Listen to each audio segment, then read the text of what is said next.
relationship with performance horse nutrition.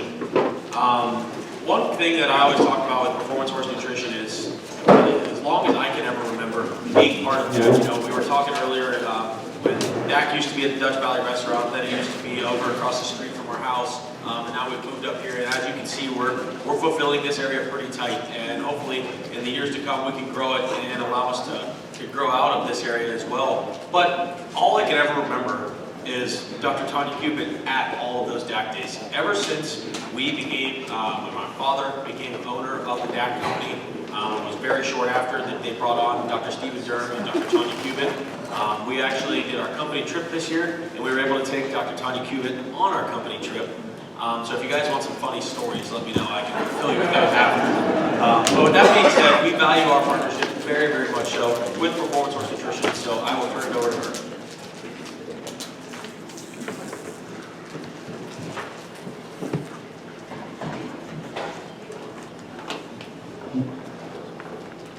Hi everybody. Everybody hear me okay? Yeah, there's never usually a problem with that. Make sure I can use the clicker. Awesome.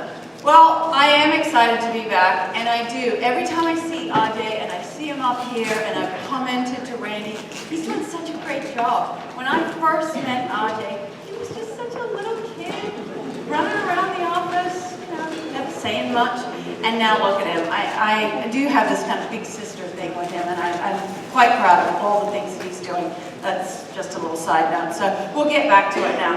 Last year we talked about, Dr. Durham came in and talked about the new GI Pro3 product, and it was very overwhelming. It's the first time we're hearing it. The thing we probably went home with was, you know, it's a brand new product, and it's going to help with a bunch of gastrointestinal issues, and DAC is the only supplement company that's going to have access to it, but what else did we really remember? So what I wanted to talk about today, this morning, this afternoon we'll talk about some other things, is I wanted to go back, maybe I can't work with the drone. Is it just delayed? Is it on? Okay, okay. So we'll go back, and I just think everybody, you know, every time you hear me speak, we always talk about the digestive system, and there's so many people in this audience who have heard me speak, so they've seen these slides, but over and over, I think it's really important that we just go back to it, we get a little bit of kind of gastrointestinal health overview, so that we can remember, we can go back through the GI Pro3. If you pull out your packet, there's a couple of pieces of paper in the back. So what we've done this year is, with everything, we hear the feedback and we work harder, we progress. And one of the feedbacks was, well, you know, it's really cool information. We really like this GI Pro3, but I'm still not super confident on how to describe it to people, how to talk about it. So this piece of paper here is in the back, and I think that is going to really help, really sets out the problem, the solution, and then on the back, how this product is actually going to work. And the other one is just a real easy cheat sheet on where it is, because I know that's been a bit of a challenge. So this is where we've got the Pro3 and the chromium. Yeah, is that a problem? It's not. Tech support. Okay, so let's get into the gastrointestinal tract real quick. We'll go through this overview because everything that we're talking about is centered around the gut. So remember, the teeth are the first part of the digestive tract. Everybody remember that? Get your horse's teeth floated. When the horse chews, he kind of chews in a circular motion. So it's really important that you get the horse's teeth floated regularly. Otherwise, he's not going to be able to chew. He's not going to be able to swallow any of the food we're giving him. Then if we move to the stomach, it's really small in relation to the rest of the digestive tract. You see that? I got it highlighted in pink. That's the stomach, then the small intestine, and then the large intestine, hind gut is at the end. But you can all agree that the stomach is really small, right? Yeah. It's really small because in the wild the horse can eat large meals, right? So we now bring him into stalls and we feed him large meals and we kind of compromise that stomach environment. But the stomach is really small. If you cut it, a window in it, I don't think I've got that picture, no. If you cut it in half, there's two distinct regions of the stomach. The bottom region where you've got that mucus coating, and the top section that has no protection, and acid is secreted by little cells down in the bottom part of that stomach. Food moves through there pretty quickly. It's the reason why I don't like to feed meals of any more than, say, 3 to 5 pounds in a single meal, because that stomach is small. Remember, the horse is a grazing animal. He's meant to be continually grazing small amounts more frequently. We move then to the small intestine, big long garden hose. If you lay it out, I don't know how long this building is, but the small intestine is about 70 feet in length. We've got enzymes here that are breaking down food and being absorbed here, carbohydrates, proteins, minerals, fats. Quite small. Your sugars and starches are going to be absorbed here. Then we move to the hindgut of the horse. And so really, when we're talking about a lot of our gastrointestinal health products, like the Rescue Aid, the digestive feed additive, the ingredients that are in those have to make it to the hindgut. And that's what is a challenge with a lot of products, is making sure that they're going to actually get to the hindgut, get through that acidic stomach and through that enzymes in the small intestine. But the hindgut, just a little overview so we can get into the meat of it, it starts with the cecum. It's like a blind sac. It's like if this building just had one door in and out, that's like the cecum. So it's easy for gas to build up there. This, from here on back, is where we have all the fermentation, right? There's a trillion different types of bugs that live here in the hindgut of the horse that we collectively refer to as the microbiome. And their primary goal is to ferment fiber. So the largest part of the horse's diet is fiber coming from hay and pasture, right? That's absolutely critical. There's nothing in a bag or a bucket that is more important than the hay or the pasture that you feed your horse. And variety in those fiber types as well. So when we're talking about team, I'm always thinking of all the different ways that I can kind of connect the team. The horse's whole diet is a team. It's a team of all the different parts. And a lot of times we forget about the fibrous portion of the diet. We really get hyper-focused on the supplement we might be feeding or the grain that we might be feeding and forget about the fiber that we're feeding the horse. But it's an integral part of that team, and we can't forget about it. So anyway, the cecum here, you can see that the rate of passage in the stomach, it can be as short as 15 to 30 minutes for food to pass through the stomach. Small intestine, we're looking at 3 to 4 hours, but now just this section of the hindgut, it can take up to 7 hours. So we have much slower rate of passage through the hindgut of the horse. This blue area, the large colon. So who's ever stuck their head in a bale of hay that was baled slightly damp? Any of you who've heard me talk know this, right? You've all done it. I know it wasn't your hay, but is it hot or cold in there? Hot, exactly. So one of the byproducts of the bacteria in the hindgut when they're breaking down, fermenting that fiber, is they create heat. So in the wintertime, what's the best thing to feed your horse? Hay. And just one type of hay? Variety of hay, right? Because when we look at all those bugs, they all eat a different type of fiber. It's really critical that we create diversity of all those bugs. When we're talking about as I mentioned earlier, any of the ingredients that go into these digestive health supplements, we need to make sure that they're actually arriving to the hindgut of the horse. And as we get into it, and if you remember last year, that was one of the key issues with a lot of these gastrointestinal ingredients, the probiotics that we're putting into our supplements, is that they're not actually arriving alive. The small colon, we're just absorbing any moisture out of that non-digested fecal, the fibrous material, and forming fecal balls so that you can spend your days cleaning that up later. So brief overview of how it's supposed to work. And I always like to start out with how it's supposed to work, because I get all the questions on, well, how it's broken down and what's happening, all these problems that are occurring. And if we don't know how it's supposed to work, we don't really know what we're trying to go back to. What are we trying to fix? you know, if we don't really understand what is, how the horse is supposed to work. So I mentioned the microbiome. It's collectively all these different types of bugs, live organisms that live in the hindgut. It actually acts as another organ. It communicates with the brain. The brain can send signals to that group of bacteria. Those bugs can communicate with the brain. It's absolutely critical. I know that there's a lot of farriers in the audience, and the old saying used to be no hoof, no horse. For me, it's no gut, no horse. Because if you don't have a good healthy gut, then you don't have good healthy feet anyway. So everything starts with the gut. It harvests nutrients, it's extracting energy. One of the key points here that I want to highlight is that the microbiome, all those microorganisms, one of the things they can do is resist the colonization from bad bacteria, pathogens, so bad bugs. These disorders that we see with diarrhea, chronic diarrhea, even some kind of respiratory disorders can all start from bad pathogens colonizing the gut.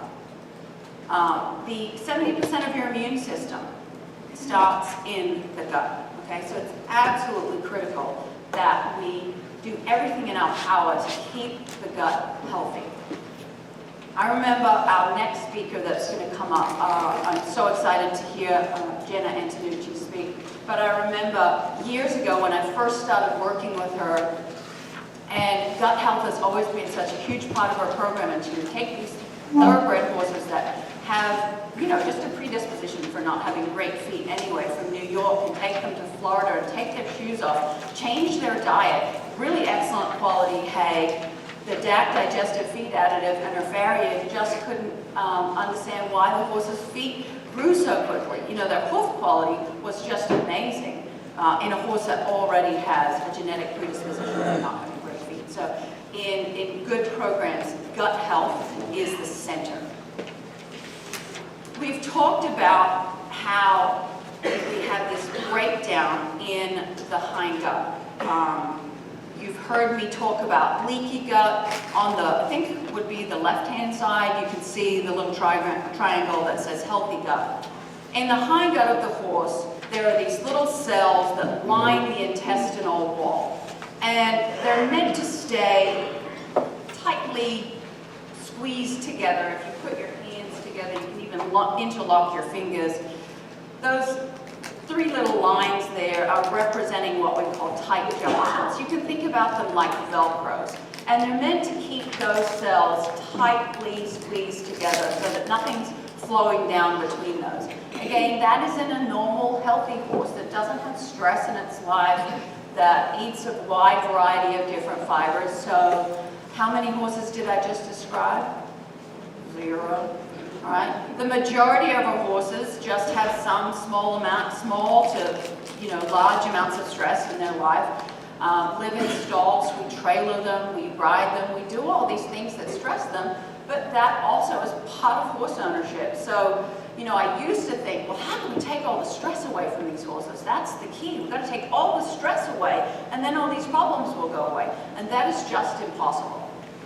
There's always going to be stress in our lives and in our horses' lives. So how do we mitigate that? What can we add to the diet? We can talk about management to help that, but also what can we add to the diet that will help us with mitigating the stress. And the first step is really understanding what that stress is doing to the animals. So on the other side of the slide, I'm not sure what left or right, but let's just the other side, you can see that yellow triangle. And you can see the little yellow dots. Those 3 lines, that tight junction, it's broken. So that's representing a horse that has had some kind of stress in its life, whether it be environmental, feed changes, disease state. You know, we know that everything stresses horses. And one of the things that can happen to those cells lining the intestinal wall is it's like weak Velcro. Those Velcros were nice and tight, and then they start to break down, and then those cells slightly separate, and you can see non-digested food particles now and other things that are floating through the intestinal tract that should be just floating out through into the manure are now floating into the bloodstream. All right? Who's ever been stung by a bee? We've all been stung by a bee. Right? What happened? Got stung right here. What happened? You just get a little swelling, right? You get a little localized swelling because there's a foreign body in my hand and my body reacts by sending signals to that area to get rid of it. What happens if non-digested food particles and crud from the digestive system are now in my whole bloodstream? What's my body going to do? It's literally going to try and kill itself because now we've got all of these foreign particles, not just in that one little bee sting, now it's in my whole body. Right, so we see symptoms like allergy-like symptoms. You've heard me say, I don't actually believe that most horses are allergic to ingested food particles. When you go and your veterinarian does an allergy panel on your horse and it lights up like a Christmas tree, and you call me and say, well, he's allergic to everything except air, I don't know how we're going to feed him. First thing I say is he's probably not allergic to any of those things. He's right now is allergic to life itself. And you know, he's got all of this stuff just floating around in his bloodstream that he's trying to get rid of. We've got this whole body inflammation. That's going to show up in allergy-like symptoms. Is we fix the gut and we can then fix the horse. So, forage. I've just said over and over again, forage is for horses. It's the most important thing in the horse's diet. But what if I then told you that horses can't actually digest fiber? She's crazy. She tells me every time I talk to her, tell me about the hay. Hay's so important. It's the bugs that live in the horse's hindgut that actually digest that fiber. So again, so critical. It is the most important component of the horse's diet. They glean so many nutrients out of it, but it's also important that we keep that microbiome really healthy because that's actually what's breaking down that fiber. Oops. Bacteria, protozoa, fungi, ferment plant fiber, create energy, different B vitamins are another byproduct of that, the microbiome breaking down all that fiber. What we see in our performance horses, though, these are just a couple of things that we've seen. Originally, we first started seeing chronic diarrhea in horses and weight loss, and dietary changes. We knew caused that. This is kind of the light bulb moment. That's something that's going on in the horse. We rapidly change the diet and we see these symptoms in the horse. That was kind of the first realization that this grouping of microbiome, these bugs, we've only just recently started calling it the microbiome, these bugs were actually having such a huge impact on outward signs of that horse. You've all heard about antibiotics, right? So we get into the biotics, we get into these ingredients or these technologies that we're adding. And biotics, so the antibiotics, they've been developed over the years, originally quite broad spectrum, to become more specialized, but they kill or destroy bacteria, right? So if we think about probiotics, prebiotics, and antibiotics are killing those bad bugs, and sometimes the good bugs too. But if we think about that equine gut, we know, and I've changed this slide. I always had this one come in second, and I would say to myself, I really have to change it. And I finally changed it. So the beneficial microbes that are living in the gut, that's what we're trying to support. Everything we do is to try and keep diversity there in those bugs so that they can do their job. If you hear me talk about gastric ulcers, or talk about kind of the mucus lining in the gut, or talk about these hindgut cells, the horse has a lot of its own protective mechanisms. They create mucus that protects that bottom part of the gut. There's bugs in the hindgut that create butyric acid. Butyric acid, its only goal is to feed those intestinal cells, feed those tight junctions to keep them healthy. But we also know that when the horse gets sick or stressed, those protective features are one of the first things that seem to be overwhelmed, and they can't keep up. So instead of trying to add something synthetic to the diet or band-aid it, what our approach is to fully understand these pathways in the animal that are naturally there. That's their own natural defense mechanism, and just support that, boost that. Why recreate the wheel when the horse is already telling us? Horses talk to us a lot. Sometimes we don't always listen, but like we're listening to you, we also are listening to the horses.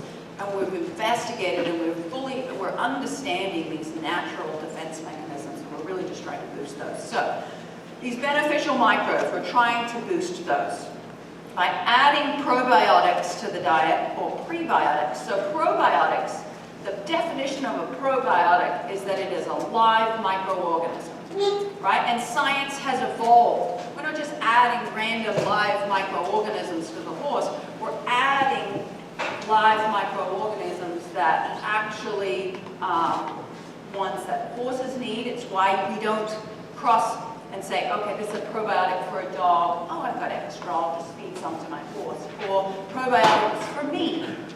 I am not a horse and your horse is not a human, so I know we love our horses, but what works for me does not necessarily work for your horse. So we need to make sure that we're adding the correct bugs to the correct animals. And so probiotics are just adding more live organisms to boost that microbiome, right? It's adding more. But they also need food, because you can add all the good bugs you want. If they've got nothing to eat, because the horse isn't feeling great, he's not eating, he doesn't have the diversity in his diet. So we add prebiotics. But also, back when we first started adding prebiotics, we did things like beet pulp, soy hulls. These are super fibers. There are other prebiotics that we add.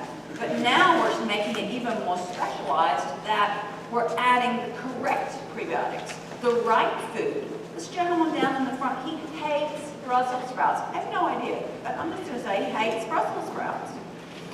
So if I fed him a bunch of Brussels sprouts, he wouldn't want to eat that. So we need to make sure that we're adding the correct food, the correct prebiotics for the bugs that we're adding and for the bugs that are internal. Then we've talked a lot about their metabolites. There are things that these bugs make, and we call those postbiotics, right?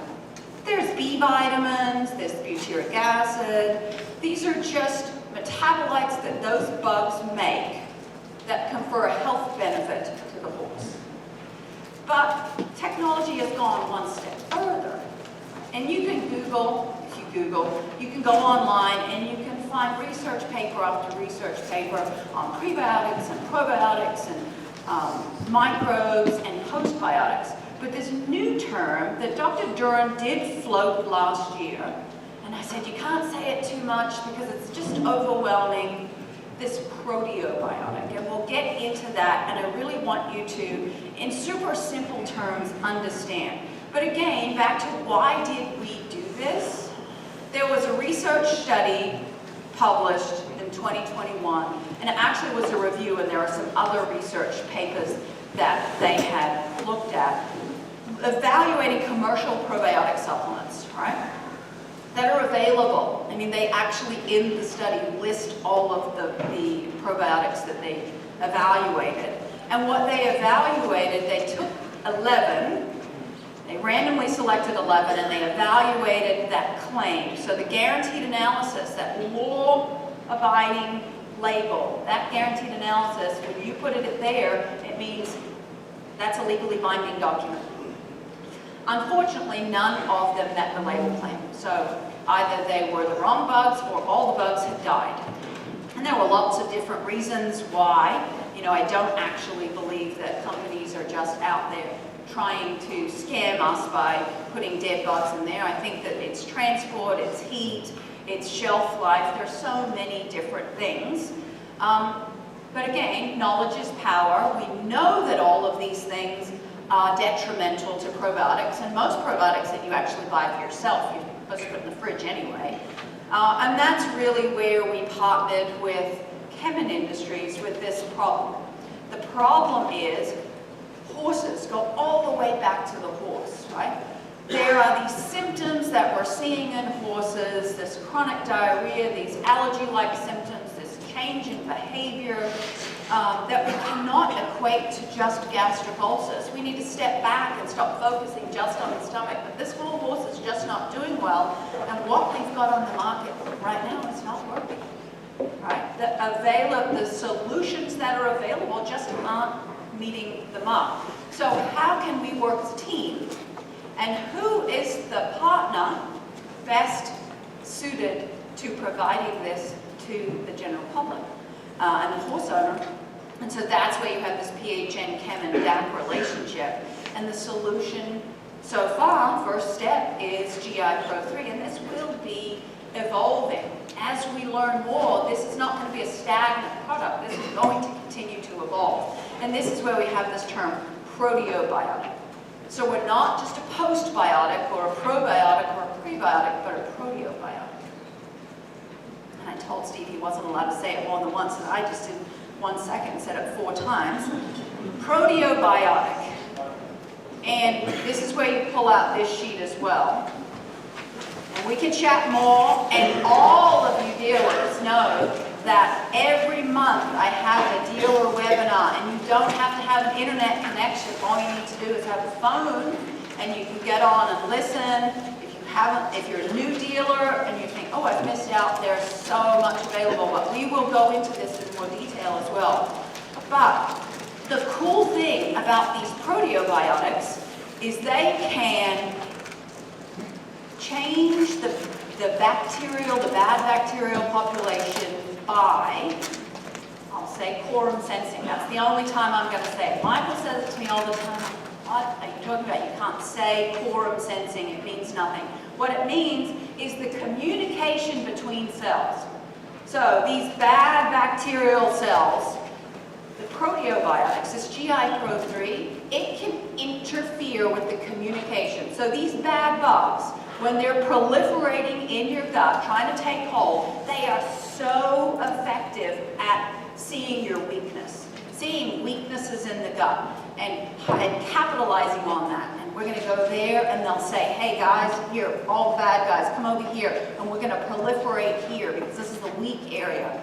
This is a weak animal. And what these proteobiotics do is they interfere with that communication. That's one way. They're interfering with that communication, and then that triggers this cascade of events so they can't adhere to the cell wall, replicate, and stop this invasion. So, super simplified, they interfere with the communication of bad bugs, right?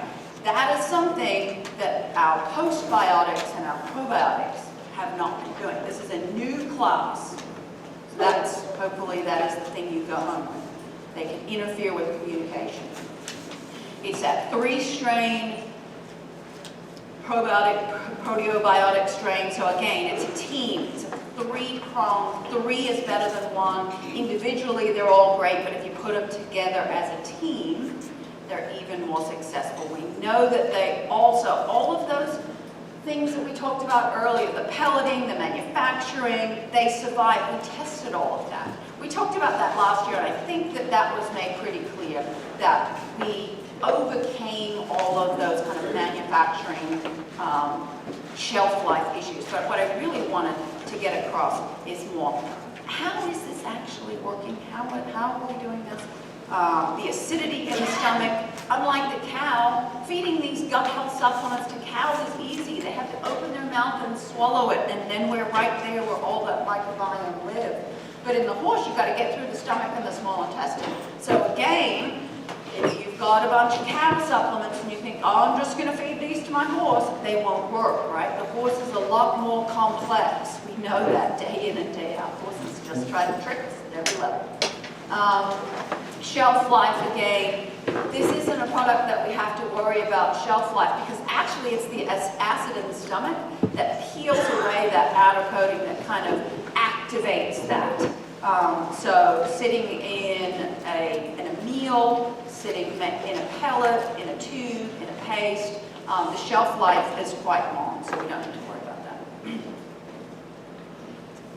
It's inhibiting those bacteria that cause that chronic diarrhea, those respiratory issues, so Clostridia, Rhodococcus, Streptococcus, so strangles, Salmonella, also that diarrhea that also lives in the soil. And so that's the other issue, is a lot of these pathogens live in the environment. And by putting this GI Pro3 into the supplement and feeding it to the horse, it's not doing anything to change the environment the horse lives in. So again, this is not a purple pill that's going to fix everything. You've still also got to make sure that you're cleaning the environment and doing all those things. But it's one part of the team. It's a part of the puzzle. We also, by adding this, over the years, you will decrease that load in the environment as well.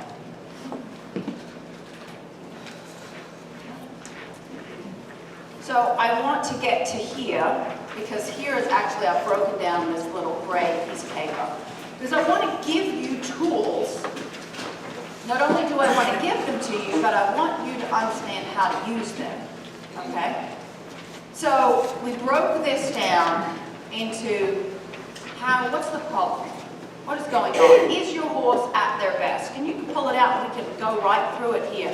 Diarrhea, inconsistent stool, anxiety, poor behavior, allergy-like symptoms, poor performance, poor hair coat quality even. I've tried every coat supplement under the sun. I've tried Bloom, I've tried oil, and they don't work. The horse's coat still looks terrible. Well, maybe the issues are a lot deeper than just the hair level. You know, Bloom and oil are going to work great if we've just got a hair coat or a shine issue, but if there's something deeper going on, then we need to investigate further.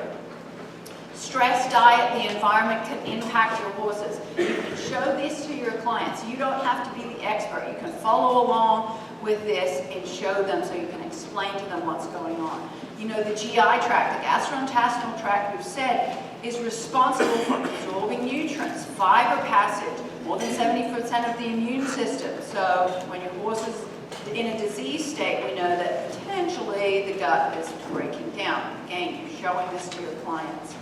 So the solution that we've come up with, that you're providing to your clients then, is there is a technology that we've included into the DAC products, into the Rescue Aid and the DDA at the supportive level. And you know, in your catalog, you can go through and you can see the little logo. It's actually in a lot of other products, just at a more of a, so I should flip-flop those words, at a supportive level, a small amount, and in the DDA and the Rescue Aid in that therapeutic level. It's proven, science-backed, guaranteed. We've done the research. We know that this technology will actually arrive alive to the hindgut. We don't have the issues that other technologies have had. And then putting the pieces together, you know, when something is new, it's like, it's hard to describe it to people. It's hard to get that concept across to customers that may not have heard of something like this before, right? It is so brand new. Literally, when I put the word proteobiotic into Google, not many papers came up. It is brand new. We are cutting edge. We're on the edge of research, and I'm excited about that. But I do know that comes with its own pitfalls, right? When you're trying to explain that to consumers that it's not a topic we're that familiar with, it can be a little hesitant. So hopefully this really helps. We put it in super simple form. So releases compounds, these proteobiotics release compounds that target the bad bugs, protect the good bugs.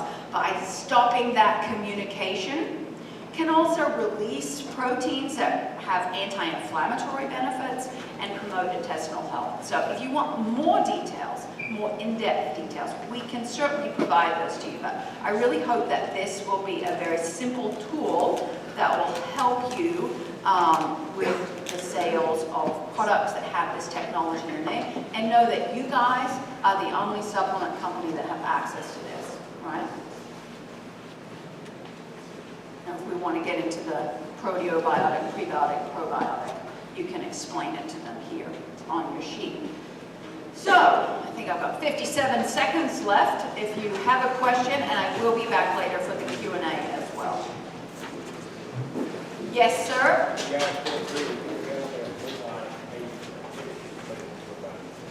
So is the GI Pro3 in the probiotic paste, or will it be available? Will we put it in the GI Pro in the paste, probiotic paste?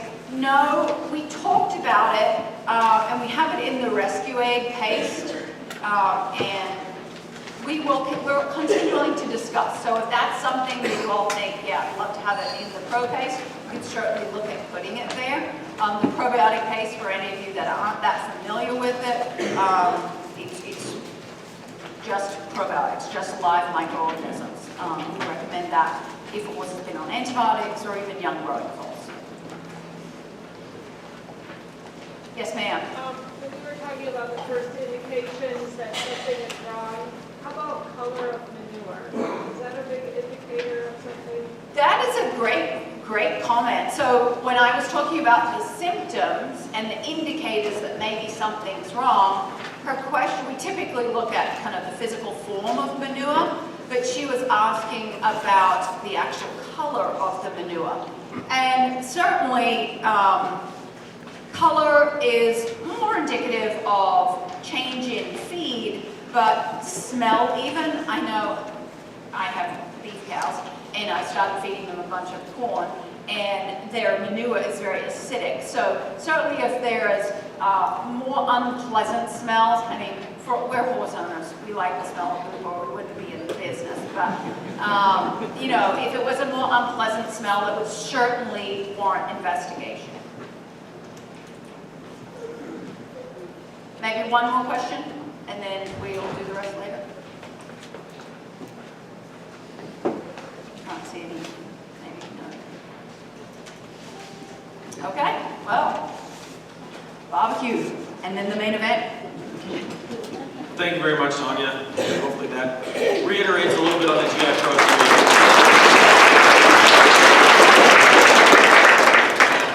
So with that, we are going to take a break and roll right into lunch. I know that I myself am looking forward to the city barbecue meal. So with that being said, you can use the restroom. We will start with this bar table over here on the right side. Feel free to start over here, file around, and we'll just go make our way right down the lines on the tables. But quickly before we do that, let's do a bow our heads for a quick silent prayer before we start.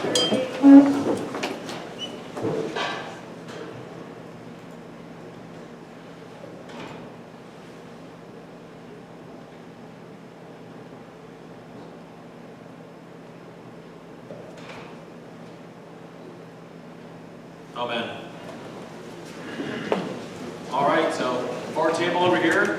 Feel free to make your way around, and we're on break here for lunch until 12:30. We will get back rolling.